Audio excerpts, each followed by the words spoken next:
It's now my pleasure to introduce our next speaker. Professor Colin Bundy is South African and a distinguished historian of South Africa, particularly rural South Africa. Hearing him speak a few years ago, I remember his saying that he said, "I'm an academic, but I fell among administrators."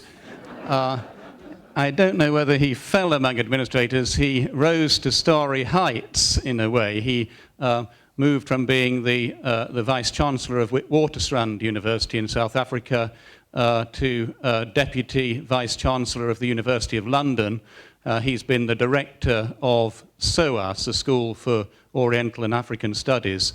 And until he retired last year, he was the principal of Green Templeton College in Oxford. With all that high-powered academic administration and scholarship, somehow or other, he's managed to fit in the reading of a large amount of detective fiction.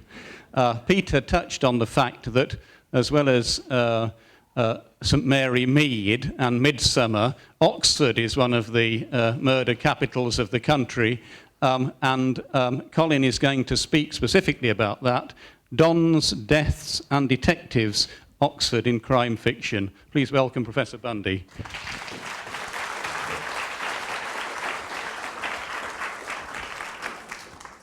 David, thank you very much. You've chosen to attend a day school on crime fiction, and you are in an entirely appropriate venue. For Oxford, as has been trailed, has an astonishingly high level of crime, but especially of murder. For about 40 years, these murders took place not exclusively, but predominantly within the university and its colleges. Bodies were found in college cloisters, in student rooms, in libraries, in the vaults below the libraries, in the chapel, in the senior common room, and at high table.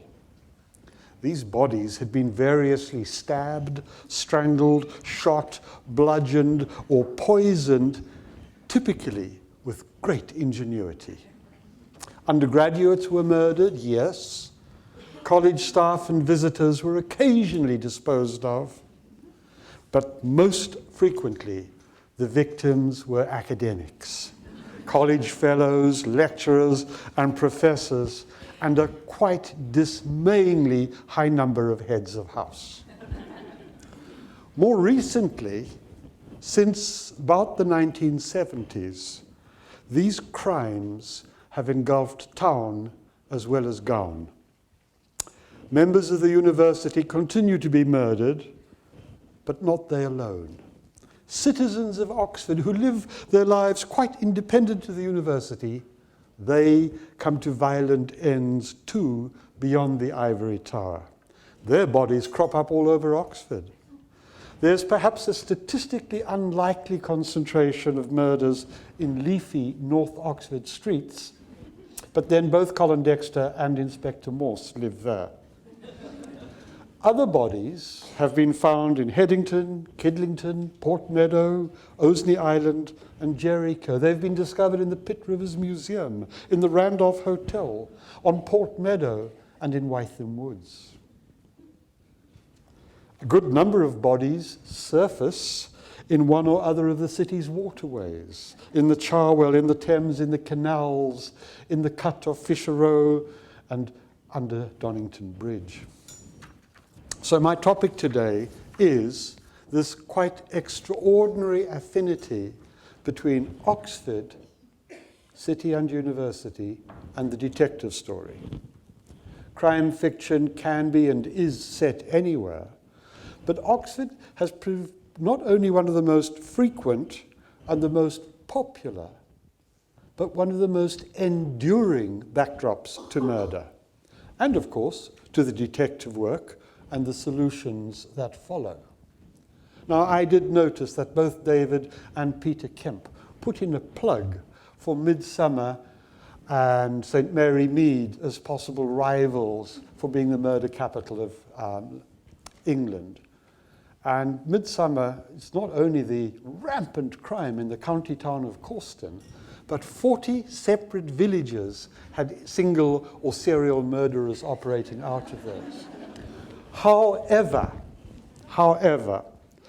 unlike the homes of Marple and Barnaby, Oxford is real, or fairly real. And importantly for my topic, unlike Miss Marple's, Inspector Barnaby, Oxford boasts not just one well-known detective, but a proliferation of them. What I want to do this morning is firstly to remind you of some of these detectives simply by outlining the history of the crime novel set in Oxford. Secondly, I will look briefly at one particular fictional detective, the best-known Oxford sleuth, who featured not only in 13 novels written between 1975 and 99, but also in 33 episodes of a staggeringly successful TV series. And then thirdly, I will ask and try to answer the obvious question: why? Why have this city and this university attracted so many authors, generated so much crime, solved by so many sleuths? Let me begin then with that outline history. There were a couple of predecessors in the 1920s and early 30s, but works of no great distinction. The history of Oxford-based detective stories really begins effectively in the mid-1930s.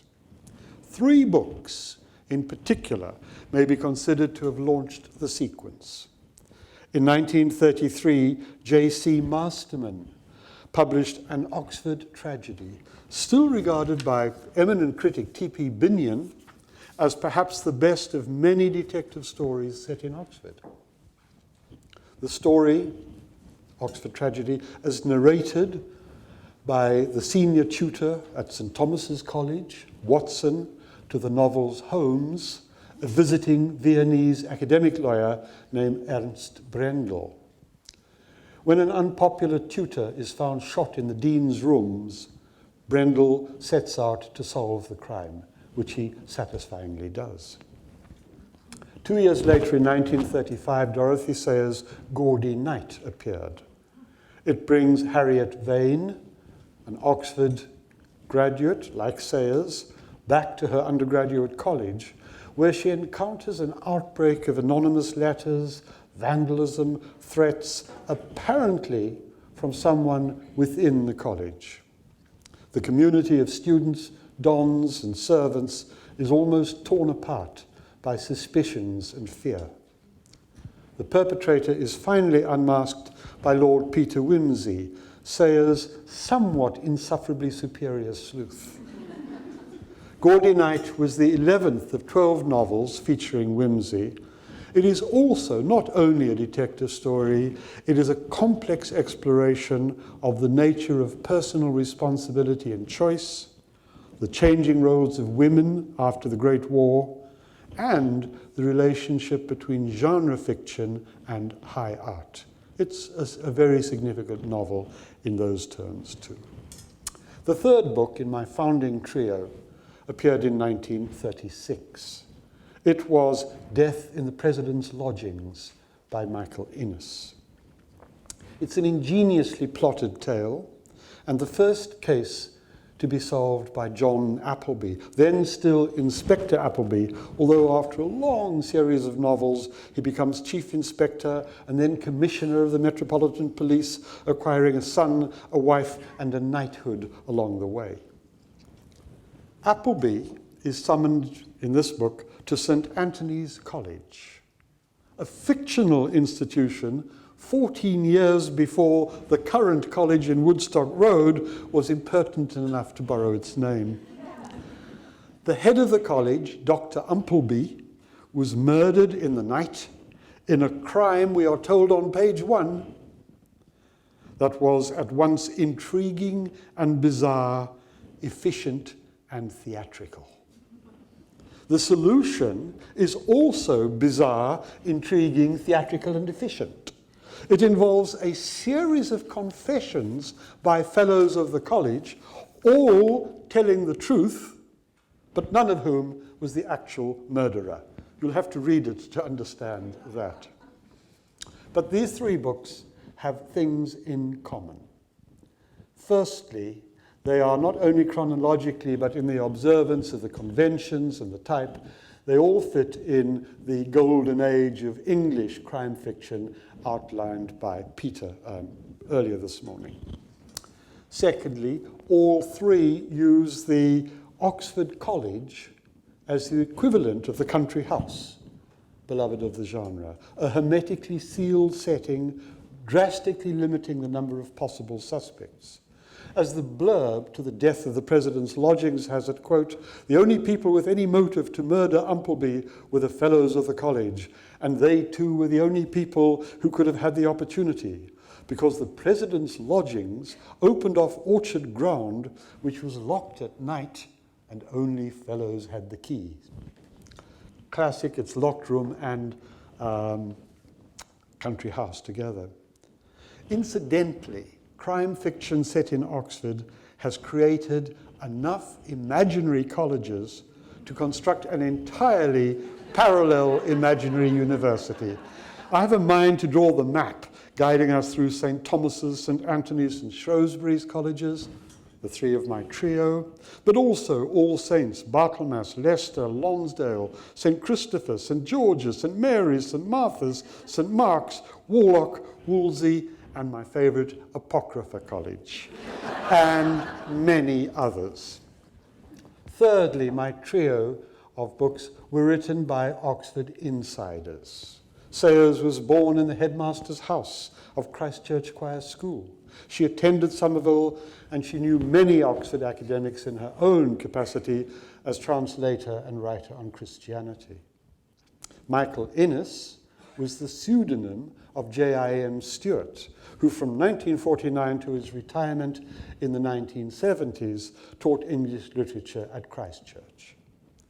J.C. Masterman read history at Oxford before becoming tutor in modern history, then provost of Worcester and vice-chancellor of the university.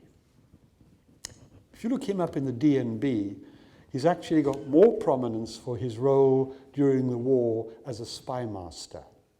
He ran a network of double agents during the war and chaired, in that capacity, chaired a committee called the 20 Committee. Why 20? Roman numerals, XX, double cross. Anyway, you can see why he wrote a detective story. What these three books did was found the lineage of the Donish detective, a conflation of a rarefied intelligence associated with Oxford Dons, and the notion that detective work resembles pure deductive reasoning. So detective work, Oxford Dons, bring them together, you get the Donish detective. And many of the Donish detectives were actual Dons in these books. Although the type is personified in Appleby, who was, of course, a policeman and not a Don. But his familiarity with the classics, with literary allusions and quotations, his ability to cap anybody else's quotation, display all the features of a Donish detective. He was witty, quirky, stunningly erudite, impeccably courteous, but not notably patient with lesser intellects. He was not merely the most Donish of Donish detectives, but also the first. After World War II, Donish detectives remained active, but as the 40s and 50s yielded to the 1950s and 60s, to the 60s and 70s, changes occurred in their pursuits, their preoccupations, and their particulars. This is not surprising. The years after the war saw far-reaching changes in British education, part of the new welfare state, and even Oxford, The intake of student and dons became more diverse, more women and international students entered the university, and scientists came to outnumber classicists, theologians, and philosophers. The detective stories gradually caught up with some of these changes. Most of the Donish detectives of these periods, the 40s and 50s, 60s, are not read much anymore. Some are virtually forgotten. I have selected 3 for mention. One of the earliest post-war representatives of this subgenre, the Donish detective, was Professor Gervase Fenn. He was the creation of Edmund Crispin, the nom de plume of a professional musician, Robert Bruce Montgomery, who wrote his first book while still an undergraduate at Oxford. Fenn, professor of literature at the university, solved a number of crimes that he bounced and burbled his way through, although only 2 of, I think there's 7 detective stories, only 2 are actually set in the city. That's The Case of the Gilded Fly and The Moving Toy Shop, the best known one. Another scholar turned sleuth was a philosophy don, Ambrose Usher, who featured in 6 novels written over a quarter of a century by Jocelyn Davy. Jocelyn Davy was a pen name, again, for Chaim Raphael, who was an Oxford don, a Foreign Office functionary, and a spokesman for the Treasury. His detective, Ambrose Usher, also moved between the intrigues of the university and those of the world beyond. He was periodically summoned to put down wickedness on behalf of Her Majesty's government. And Usher was based upon, quite closely modelled upon, one of Oxford's best-known dons, the larger-than-life intellectual Sir Isaiah Berlin, remembered in an obituary as the world's greatest talker, the century's most inspired reader, one of the finest minds of our time. And then thirdly, I wonder if anyone here has come across the novels of Sarah Caldwell. Good. Again, her own name was Sarah Coburn. And she wrote only 4 elegant, witty crime novels, unusual in that they were solved partly by 4 young barristers in London and partly by their mentor, Professor Hilary Tamar, tutor in law at St. George's College, Oxford. The stories are narrated by Tamar, and it is the law don who does the actual detecting, often receiving all the clues in letters and telexes from the young lawyers who do the legwork. The stories are subtle, witty, and complicated.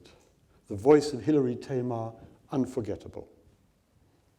Do notice that in this brief paragraph, I have not specified whether Hilary was a man or a woman. Caldwell sustains this ambiguity over the entire series of novels. She, in fact, refused to have them made into a television series because she said it would spoil the joke. Now, this trio of Donish detectives, Fenn, Usher, and Tamar, are Donish to the point of caricature, like their pre-war predecessors. Fenn, whimsical, eccentric, throws off quotations in half a dozen languages, and is an appalling driver with a rakish sports car named Lily Christine. Ambrose Usher. But let me quote from a review, quote, "While bodies are felled and dark deeds are done all about him, the philosophy don lets Bach's Magnificat sing through his mind, ruminates about Hegel, and numbs his listeners with a flow of quotes from the Bible, Shakespeare, major poets, and minor lyricists," unquote. A reviewer, I think a baffled reviewer in Time magazine said, quote, "The book is less a whodunit than a witty who said it." Hilary Tamar is less given to shows of erudition, but in all other respects, an entirely credible Oxford don. Sarah Caldwell told an interviewer, "Hilary's voice was in my head before any of the plots. I knew from the outset Hilary must be an Oxford don of equivocal sex and even equivocal age, resembling that precise Donish kind of individual who starts being elderly at the age of 22. Because I can't resist it, here's a brief echo of Tamar's voice. I like it very much because it resonates so closely with the real life of academic research. Quote, "On my first day in London, I made an early start. Reaching the Public Record Office not much after 10, I soon secured the papers I needed for my research and settled in my place. I became, as is the way of the scholar, so deeply absorbed as to lose all consciousness of my surroundings or of the passage of time. When at last I came to myself, it was almost 11. And I was quite exhausted. I knew I could not prudently continue without refreshment." But these Donish detectives are quite unlike their pre-war predecessors in important ways. Yes, each of them belongs to a named Oxford college, but it is not the sealed world of the college that provides the setting for their detection. Much of the detective work's not even done in Oxford. Fenn investigates crimes located in a West Country cathedral town, in a boys' school, in a film studio, and the Devon countryside. Usher's endeavours take him to London frequently, and even to New York and Harvard. Hilary Tamar's detective work shuttles between Oxford and London, but also extends to the Channel Islands and Monaco. So these are dons who double up as detectives, but their detective work is almost entirely independent of their university lives. In this respect, I think they provide a kind of bridge between the classical amateur detective, golden age amateur, and those of the late 20th and early 21st century. Because the amateur crime solver, including the Donish detective, has tended to vanish from British crime fiction in the second half of the 20th century, giving way to the realistic recognition that investigation of crime is normally carried out by policemen and policewomen. So detective novels in England in the second half of the century came increasingly to revolve around professionals. Think Dalgleish, Wexford, Laidlaw, Dalziel, Rebus, and of course, in Oxford, Morse. Morse is a professional, not an amateur, a policeman, and not a don. And while a number of his cases take him into the university and the colleges, especially Lonsdale College, the series as a whole does not depend on the cloisters or common room. Dexter's Oxford, in quite important ways, straddles town and gown. And I'm going to return to Morse in a moment. Let me mention two other detectives who move between the university and the city, solving crimes in both milieus. They are emphatically not Donish detectives. One is Kate Ivory, a romantic novelist whose curiosity constantly leads her into investigations. She appears in 13 novels by Veronica Stallwood. All have Oxford in the title, Oxford Blue, Oxford Falls, Death in the Oxford Box, and so on. And I think they're one of the series that realize the city and its topography and its rhythms very, very well. Kate may be, as one review has it, spirited, independent, and observant. But I have to confess that I find the basic premise of this amateur finding herself wide-eyed in one case after another does place a strain on one's credulity. It's a pity, because as I say, she writes engagingly about Oxford, and her best books are well plotted and tautly told. The other detective in this group is also a woman, Sam Falconer. She is a professional private investigator, and as her office is in South London, some might object that these are not Oxford stories at all. However, all 4 books written by Victoria Blake, Sam Falconer is a detective, take place mainly in Oxford, And in the most recent, Sam actually opens a branch office in the Cowley Road. Victoria Blake's father, Robert, now Lord Blake, was provost of Queen's College. And that's where she grew up. She grew up inside the college. Sam, her detective, has a stepfather who's head of a college. And I think it would be fair to say that Sam has a love-hate relationship with the city. These detective stories are darker, the view of Oxford more ambivalent than any of those I've mentioned so far. One blurb calls the fourth book a taut mix of classic crime, modern noir, and psychological drama. And that's about right. I reminded you of some of the detective stories set in Oxford, but I should also emphasize how many I've not mentioned. There are detective stories, for example, which are essentially humorous, which parody the genre. When he died earlier this year, many people remembered Robert Robinson's essay into this genre. Probably the best title of any of them, Landscape with Dead Dons. It's also got a very, very good beginning when the college porter Tantalus notices that there's an extra statue up on the roof. And upon investigation, this turns out to be the Vice-Chancellor in vertical rigor mortis. You get a flavor of the book from its famous ending, when the murderer is chased from Parsons Pleasure, the male bathing spot, through the town by dozens of Oxford dons, the quarry, like all the hunters, stark naked. You have this troop of naked men rushing through the town. Two high churchmen in South Parks Road suppose them to be Baptists. Two heads of house leaving Blackwell's assume it to be an advertising stunt. And a philosophy don peering through his window in Balliol advises his pupil, let us take this as a hypothetical case, and so on. There are other comic novels. I think that's probably the best. Then there are detective novels set in the past.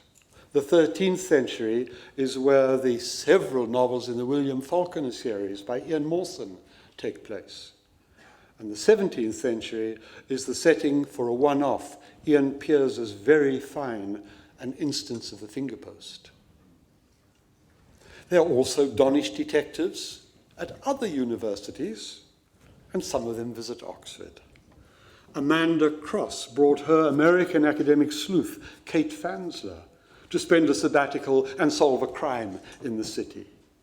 Jane Langton brought Homer Kelly as a visiting professor and a tourist sleuth.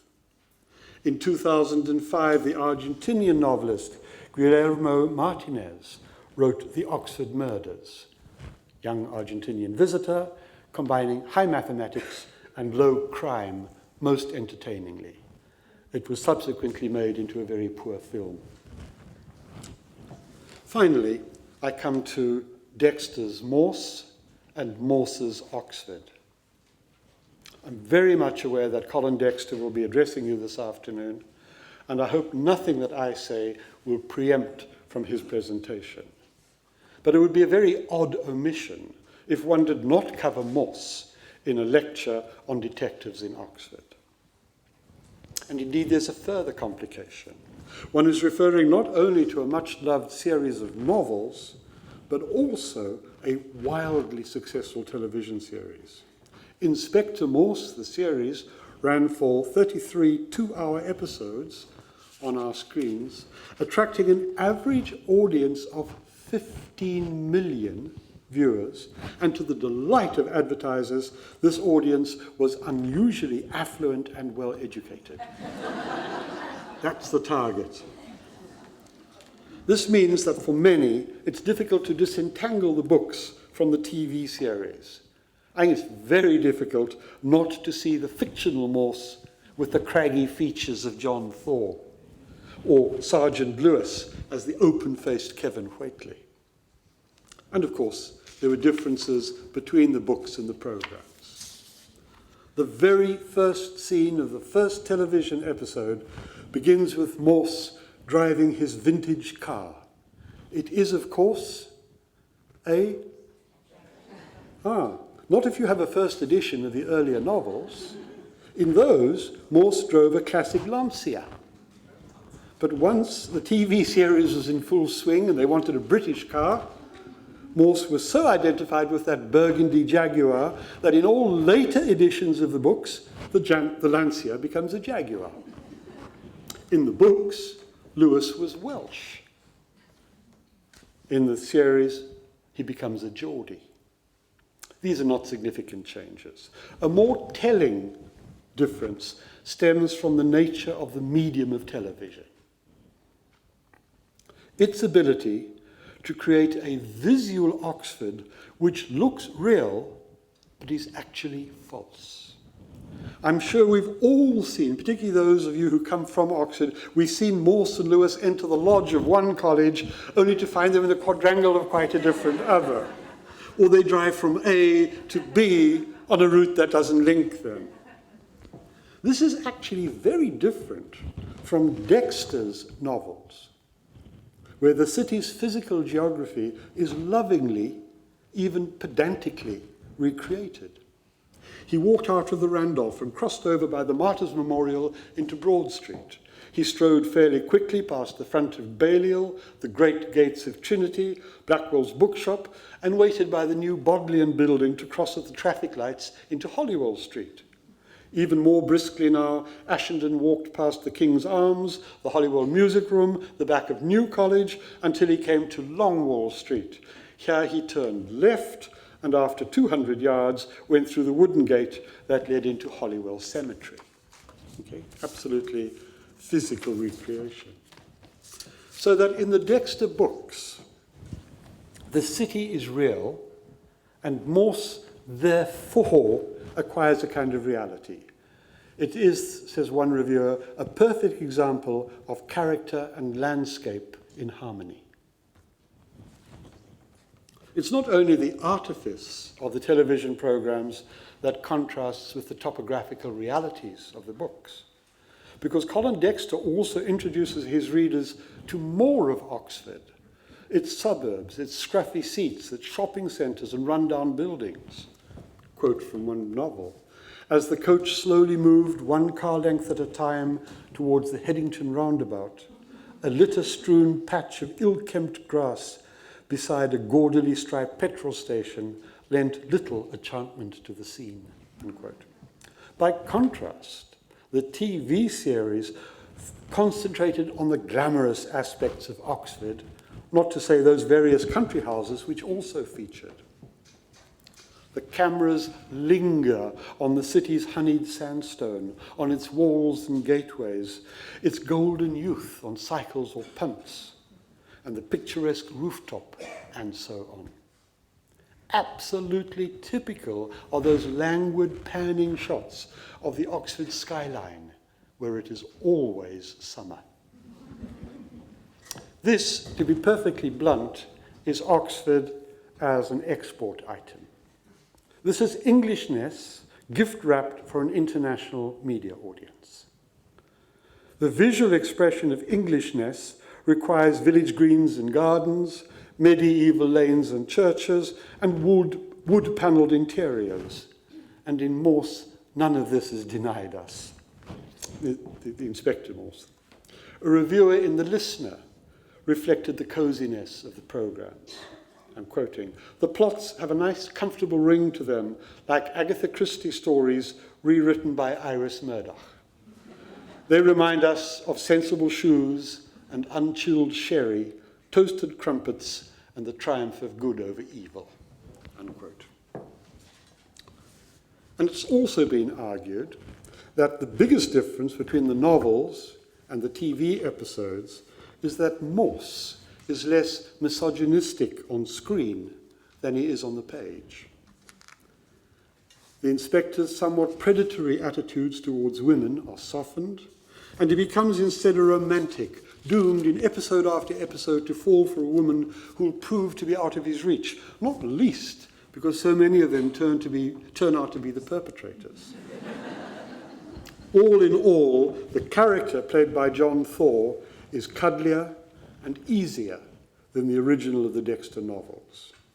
What is common to both is Morse's intuitive intelligence, his pessimism about human nature, and his strong moral sense, his lonely and curmudgeonly probity.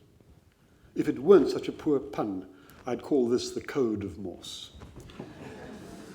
Inspector Morse has, of course, been succeeded on television by Lewis. In terms of ratings, this is a fairly successful spin-off, and there are, of course, continuities between the series. I personally think that the plots in Lewis have become convoluted and strained, and even that the use of Oxford as setting has become somewhat hackneyed.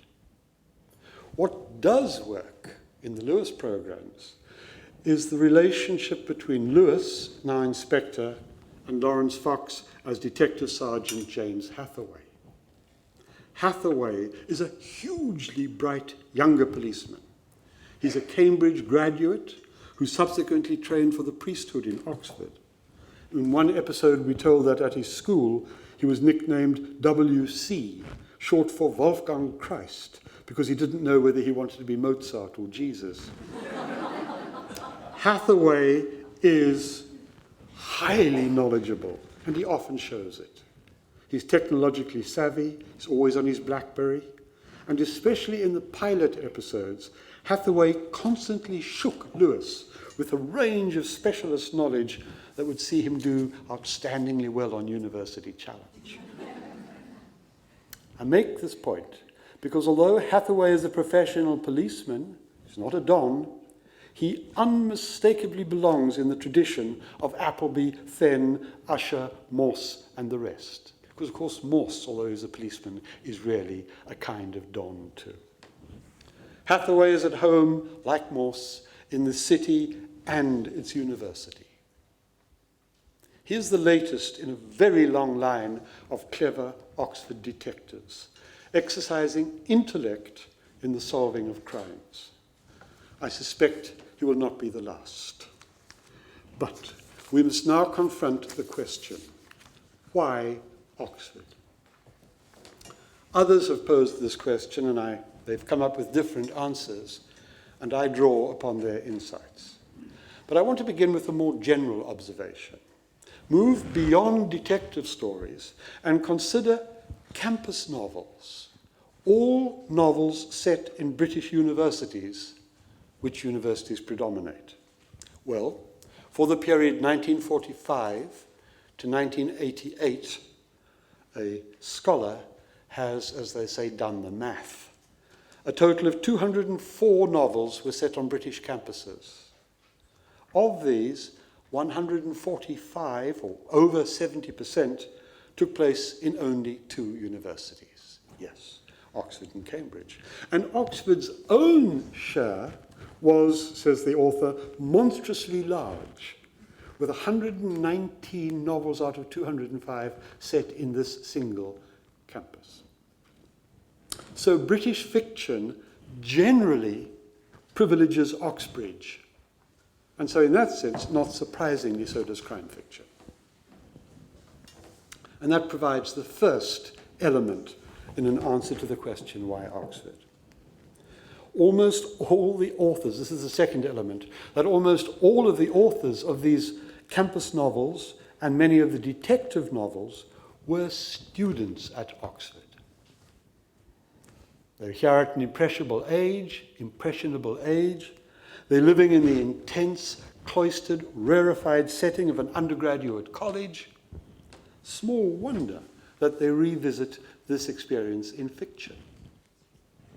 The crime writer Martin Edwards, a Balliol graduate, notes that 30 alumni of his college have written crime novels set in Oxford. One of them, Tim Heald, has written a series of novels featuring a detective called Simon Bognor, and one of these, Masterstroke, is set in Oxford. And Heald's website remarks of this book, quote, "Every novelist who went to Oxford University has to write an Oxford novel, and this is mine." I think it's another element in the explanation. The same rule, the Tim Heald rule, applies to other one-off appearances in Oxford by detectives who usually work elsewhere. Antonia Fraser brought her detective Jemima Shaw to Oxford for one story, Oxford Blood. Hazel Holt brought Sheila Mallory here just once in 19 novels. And Val McDermid, a hugely successful crime and thriller writer, waited until her recent 28th novel, A Trick of the Dark, for an Oxford setting. McDermid emphasized, when she talked about why Oxford, she emphasized the spirit of the place, the extent to which members of the university love crime fiction, both as producers and consumers. And I noted earlier that the Oxford College in particular lends itself to detective fiction. It provides obviously a distinctive and picturesque setting, buildings, quadrangles, archways, a complex of buildings that turn in on themselves, look at those front doors, look at the Porter's Lodge, that exclude the outer world. Private, even secret architecture. More than this, as Michael Innes put it, the fellows' habitat, the material structure in which they talk, eat, and sleep, offers such a capital frame for the quiddities and wily beguilies of the craft, unquote. McDermid also mentions some practical advantages of the university as a setting for crime novels. It's near enough to London to provide narrative access to the world beyond the academy. It houses a vast range of nationalities and cultures. It is a center of power, and it's full of very clever people. And finally, she says, it also has snob value. It helps define us, the British, to ourselves. I think that's a very important insight as part of this explanation. It still surprises some that crime fiction is written and read by so many academics in Oxford. 50 years ago, the political philosopher A.M. Quinton waved aside such doubts. And I'm going to give you a quote from him in wonderfully Donnish language. He said, why do people read it? This is a perfectly intelligible state of affairs. The classical detective story is, in an appropriately narrow sense of the word, preeminently intellectual. It calls on its author for out-of-the-way knowledge, for extended interest in the articulation of mistaken theories, the red herring, and for the ability to manipulate complex interlockings of time, place, and movements, unquote.